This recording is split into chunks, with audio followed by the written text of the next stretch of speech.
Welcome to Alaska Earthquake Science Facts. I'm Carl Tate.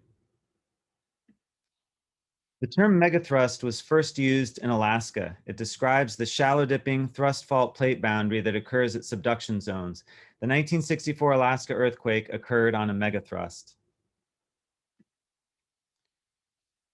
Here's an expanded version of this fact. Coates, 1962, used evidence from the Aleutian volcanic arc to establish a generic profile of a subduction zone. He used the term megathrust to describe the relative motion of the upper plate, North America, being thrust over the downgoing plate, Pacific. The 1964 earthquake ruptured the plate interface, that is, the shallow dipping megathrust.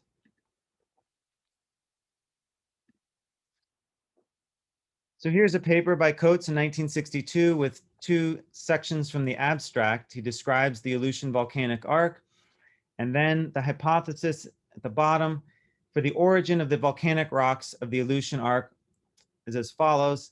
Sediments and volcanics were carried down to depths of at least 100 kilometers along a major thrust that dips northward at an angle of roughly 30 degrees beneath the arc and is represented by a zone of earthquake foci.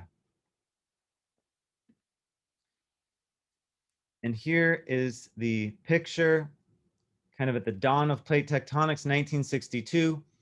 We see some features here. This would be the Pacific plate moving down under the North America plate. He labels this thrust zone, which would be the plate boundary contact, shows the relative motion with the Pacific going down, the North America plate thrust upward. And for scale at 100 kilometers, you see that this volcano is forming at about a little over 100 kilometers above the subducting slab, andesitic stratovolcano, and also some other features here in this wedge area. Describes the proposed hypothesis, the explanation that seems best adapted to the conditions in the most characteristic part of the Aleutian arc is illustrated here. The earliest stage in the evolution of an arc in an area lacking in celiac crust is thought to be the development of the megathrust. If the hypothesis here presented is correct, the prism of sediments overridden along the marginal megathrust should form a wedge of material of notably lower seismic velocities that dips beneath the mantle material of relatively high velocity. It should be detectable by seismic methods if sought for. And that's exactly what people have done over the following decades to image this part of the subduction zone. The 1964 earthquake ruptured the plate interface, that is, the shallow dipping megathrust. So this is 2 years after Coates publishes this paper, and we have the second largest earthquake ever recorded on the planet happening along the same subduction zone. The 1964 earthquake lifted up the offshore region, shown here outlined in red, and dropped down the inland region, outlined here in blue. And we have an entire next science fact is dedicated to this spectacular data set of geological observations and measurements that big chunk of land went up and another one went down. And before we get into the preferred model that George Plafker presented in 1965, I'm going to show some other models that were considered. This is a science paper published in 1965 looking at the type of fault that could create that style of uplift and subsidence that we saw on the previous slide. The residual displacement field indicates that the primary fault responsible for the Great Alaska Earthquake extended to depths of 100 to 200 kilometers and came to within 15 kilometers of the surface. The vertical extent is an order of magnitude greater than reported for all other earthquakes, a spectacular fault down to almost 200 kilometers by Frank Press and David Jackson, Caltech Seismolab, shown here. And Frank Press published a paper, this one in May 1965, so about a year after the earthquake, a more technical paper looking at this pattern, and concluded the vertical displacement field from the Alaska earthquake indicates that the primary fault extended to a depth of 150 to 200 kilometers, probably came to within 15 kilometers of the surface. In 1966, Savage and Hasty were looking at possible ways you could get this pattern of uplift. And as it turns out, two very different types of faults can produce similar patterns of uplift at the surface. What you're seeing here is a cross section of what could be thought of as the subduction zone, where there's uplift going up on one side and down when you get farther from the trench toward land. And so there are different patterns here, but what the authors looked at is these numbers 1, 2, and 3, three different models, one being this steep fault shown here that produces this pattern number 1 of uplift at the surface. But it turns out you can have a shallow fault shown here, a shallow thrust fault with this top one moving to the right, and they considered one that extended farther toward the trench or shallower region with number 3. And you can see that 2 and 3 also produce uplift out here and subsidence further from the trench. So already we have two very different pictures of what the fault for this large, very large magnitude 9 earthquake could have produced. And this is shown in this 1969 paper by Plafker, where he looks in detail at these different types of model based on the geodetic modeling results shown previously. And so you can see with the kilometers labeled a little more specific to the 1964 earthquake, we have a major zone of uplift, a major zone of subsidence farther from the trench. So the trench is shown right here. And the two possible pictures here are a shallow thrust fault, where this piece is moving to the right and upward, or we have this steep style thrust fault where this block drops down and this block drops up. That's sort of the most intuitive picture to explain how one side goes up and one side goes down. And so we'll look more in detail at these.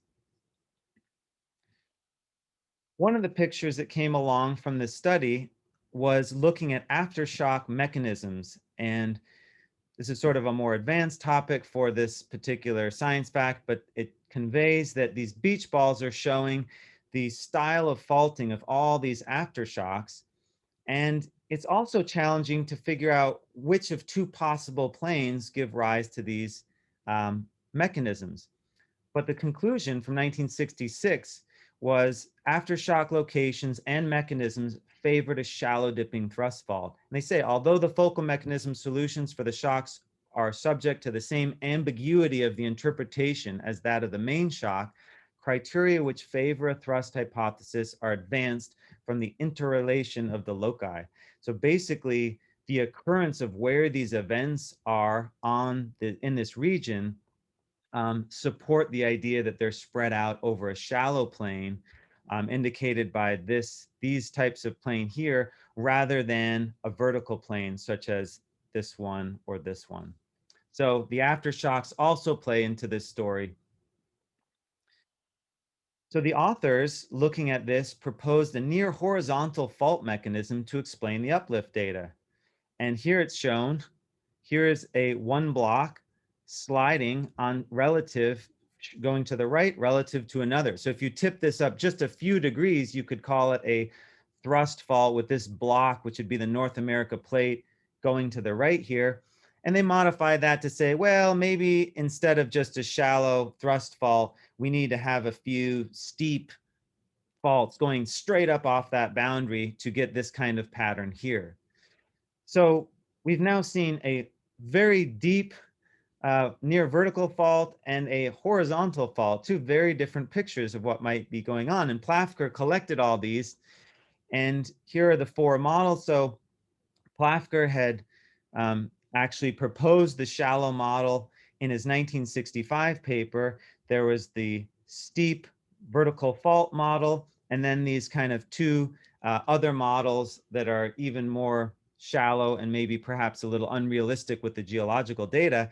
But he looks at all four of these and say, how do these predict the style of vertical displacement data at the surface, and is essentially pointing out that the pattern observed for the 1964 earthquake was most consistent with this style, if you include as well this Patton Bay, an additional splay fault or one coming off the main boundary. But here's a nice picture of all four of these.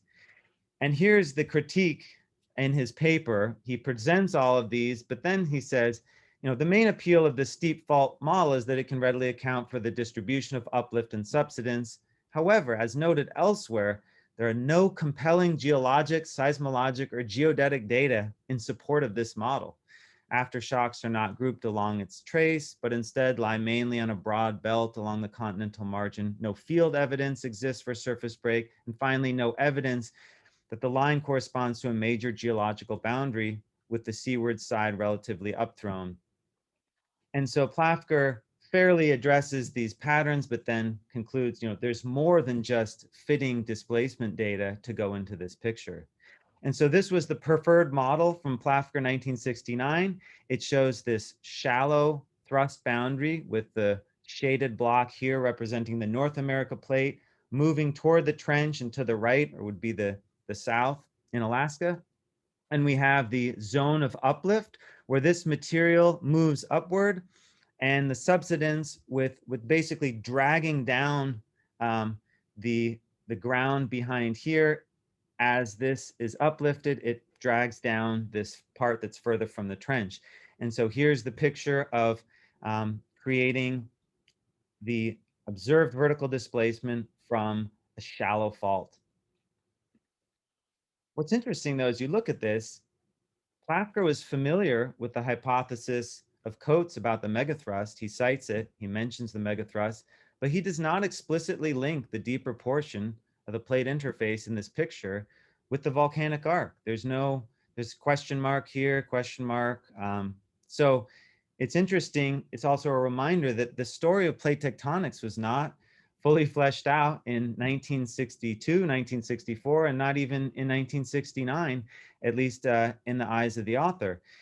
And so if you go back to the paper from 7 years earlier and kind of see where the megathrust would have fit in with the Coates model, the zone of the megathrust shown here in red would be the point where we have these large earthquakes. That wasn't really the topic of Coates's paper, but where he has this major thrust zone between the two plates, we now know that in the shallow regions, for most of the time, these two areas are locked to each other and rupture in large earthquakes magnitude 8.5 or greater. The hypothesis from Coates has become the standard picture of subduction. I've kind of distorted his figure here just to make it match a sort of stock cartoon version from US Geological Survey, but we see the main picture, accretionary wedge, which was a focus from Coates.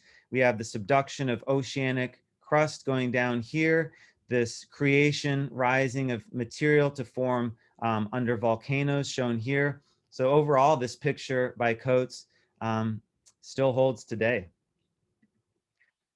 Takeaway topics: the formation of volcanoes and the occurrence of large magnitude greater than 8 earthquakes along the shallow dipping plate boundary or megathrust are associated with subduction. Subduction occurs over millions of years. Processes such as volcanic eruptions or megathrust earthquakes occur on timescales of tens to hundreds of years. So it's important to keep, we're seeing geological processes of subduction, but the thing that is striking on our time scale are these eruptions and earthquakes. And third, the generic profile of a subduction zone is now taken for granted, but it was a radical idea in the 1960s. Thank you for watching. Stick around for supplemental material.